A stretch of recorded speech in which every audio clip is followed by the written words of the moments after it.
Hello, lovely people. So today I'm reading from the Kybalion, a study of the Hermetic philosophy of ancient Egypt and Greece. We're on chapter 7, the all in all. While all is in the all, it's equally true that the all is in all. To him who truly understands this truth has come great knowledge. The Kybalion. How often have the majority of people heard repeated the statement that their deity, called by many names, was all in all? And how little have they suspected the inner occult truth concealed by these carelessly uttered words? The commonly used expression is a survival of the ancient Hermetic maxim quoted earlier. As the Kybalion says, "To him who truly understands this truth hath come great knowledge. And this being so, let's seek this truth, the understanding of which means so much." In this statement of truth, this Hermetic maxim is concealed one of the greatest philosophical, scientific and religious truths. We've given you the Hermetic teaching regarding the mental nature of the universe, the truth that the universe is mental, held in the mind of the all. As the Kybalion says in the passage quoted earlier, all is in the all. But note also the co-related statement that it's equally true that the all is in all. This apparently contradictory statement is reconcilable under the law of paradox. It is, moreover, an exact Hermetic statement of the relations existing between the all and its mental universe. We've seen how all is in the all. Now let us examine the other aspect of this subject. The Hermetic teachings are to the effect that the all is immanent in, remaining within, inherent or abiding within its universe, and in every part, particle, unit or combination within the universe. This statement is usually illustrated by teachers by a reference to the principle of correspondence. The teacher instructs the student to form a mental image of something, a person, an idea, something having mental form. The favourite example is that of the author or dramatist forming an idea of his characters, or a painter or sculptor forming an image of an ideal that he wishes to express by his art. In each case, the student will find that while the image has its existence and being solely within his own mind, yet he, the student, author, dramatist, painter or sculptor, is, in a sense, immanent in, remaining within or abiding within, the mental image also. In other words, the entire virtue, life, spirit, or of reality, in the mental image is derived from the immanent mind of the thinker. Consider this for a moment until the idea is grasped. To take a modern example, let us say that Othello, Iago, Hamlet, Lear, Richard III existed merely in the mind of Shakespeare at the time of their conception or creation. And yet Shakespeare also existed within each of these characters, giving them their vitality, spirit and action. Whose is the spirit of the characters that we know as Micawber, Oliver Twist, Uriah Heep? Is it Dickens, or have each of these characters a personal spirit independent of their creator? Have the Venus of Medici, the Sistine Madonna, the Apollo Belvedere spirits and reality of their own, or do they represent the spiritual and mental power of their creators? The law of paradox explains that both propositions are true, viewed from the proper viewpoints.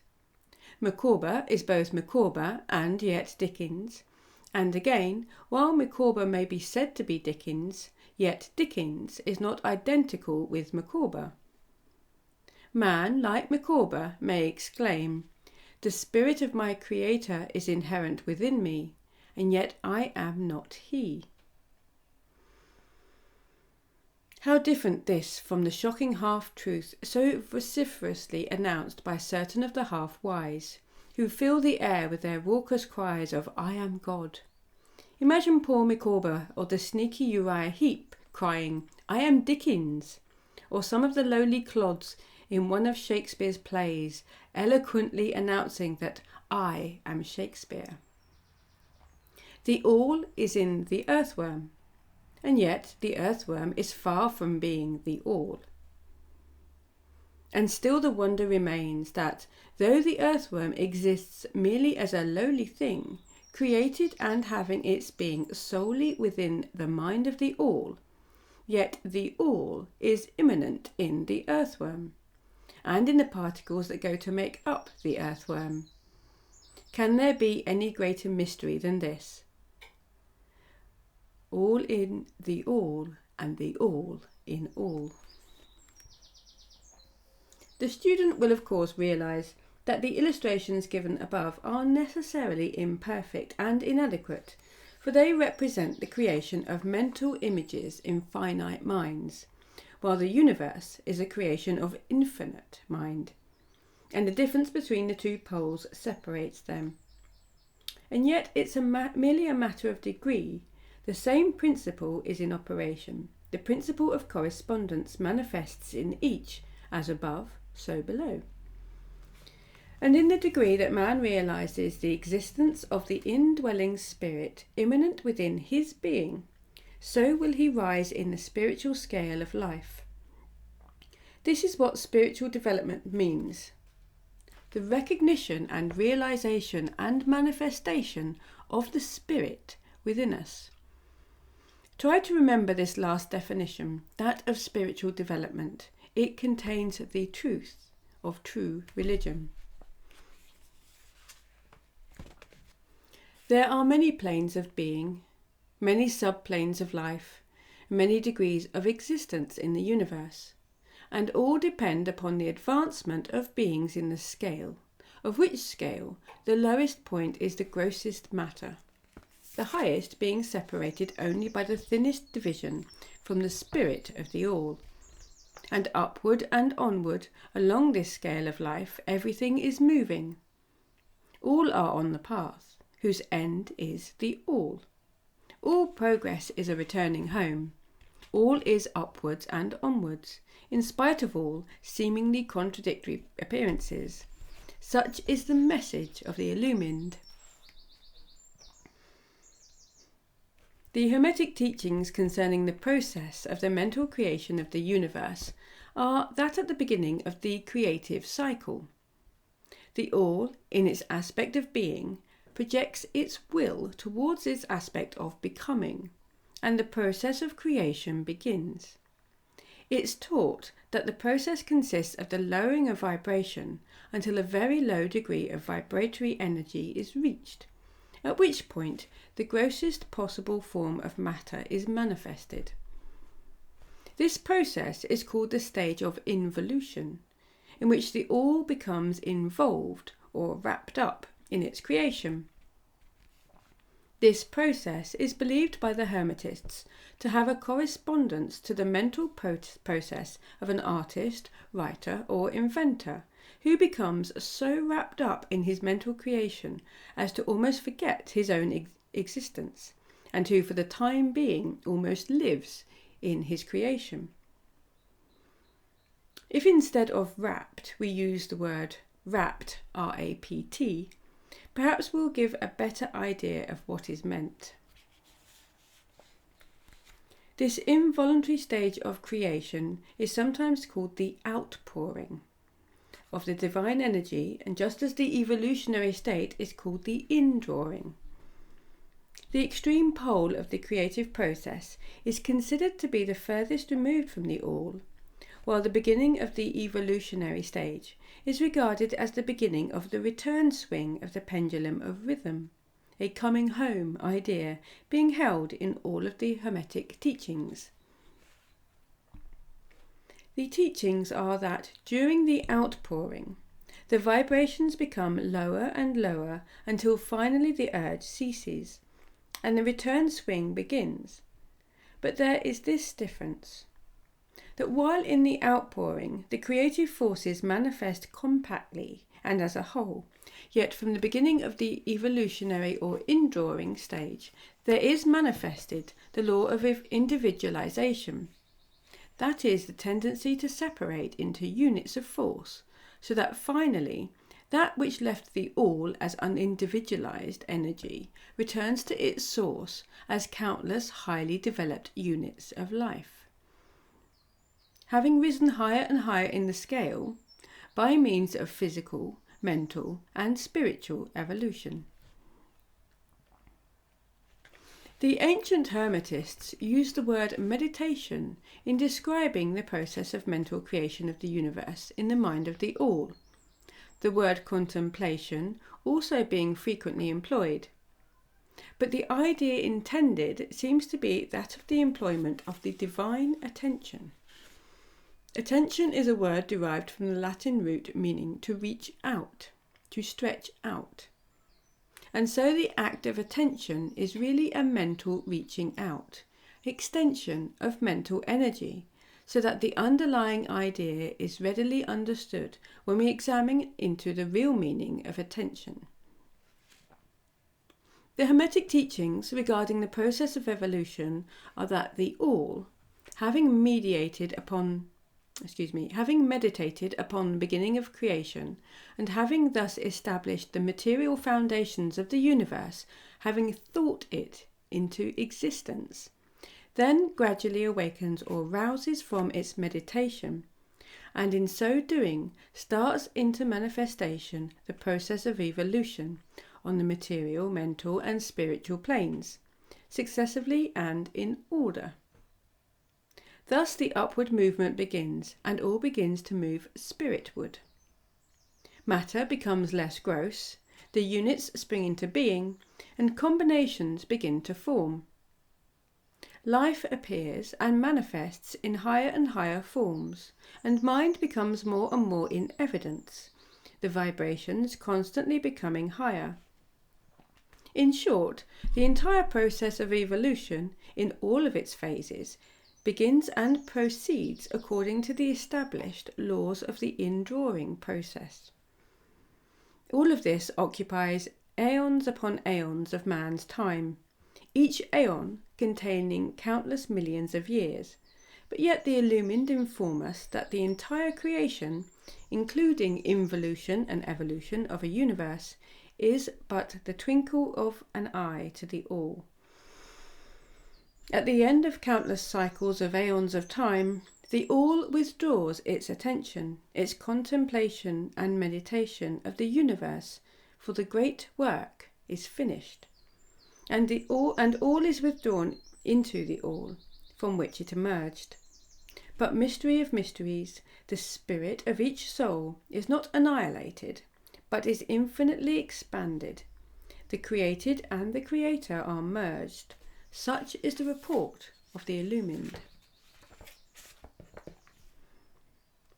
The above illustration of the meditation and subsequent awakening from meditation of the all is of course but an attempt of the teachers to describe the infinite process by a finite example. And yet, as above, so below, the difference is merely in degree. And just as the all arouses itself from the meditation upon the universe, so does man, in time, cease from manifesting upon the material plane, and withdraws himself more and more into the indwelling spirit, which is indeed the divine ego.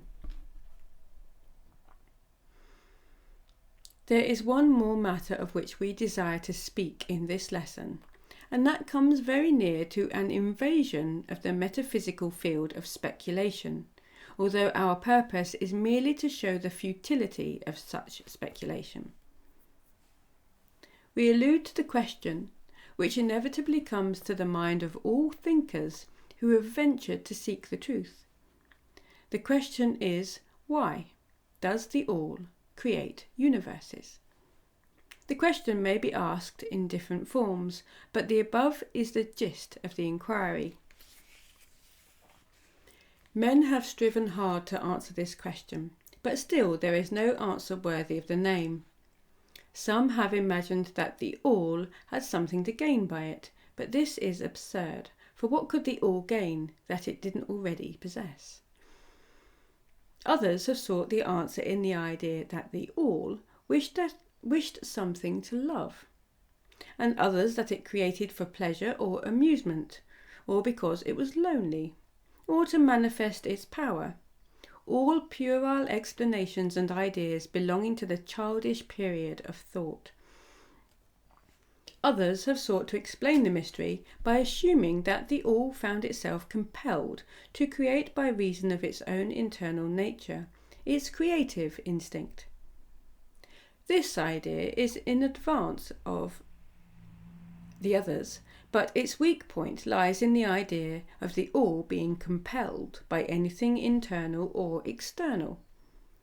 If its internal nature or creative instinct compelled it to do anything, then the internal nature or creative instinct would be the absolute instead of the all, and so accordingly that part of the proposition falls. And yet the all does create and manifest, and seems to find some kind of satisfaction in so doing. And it's difficult to escape the conclusion that in some infinite degree it must have what would correspond to an inner nature, or creative instinct, in man with correspondingly infinite desire and will. It couldn't act unless it willed to act, and it would not will to act unless it desired to act, and it would not desire to act unless it obtained some satisfaction thereby. And all of these things would belong to an inner nature, and might be postulated as existing according to the law of correspondence. But still, we prefer to think of the all as acting entirely free from any influence, internal as well as external. That is the problem which lies at the root of difficulty, and the difficulty that lies at the root of the problem.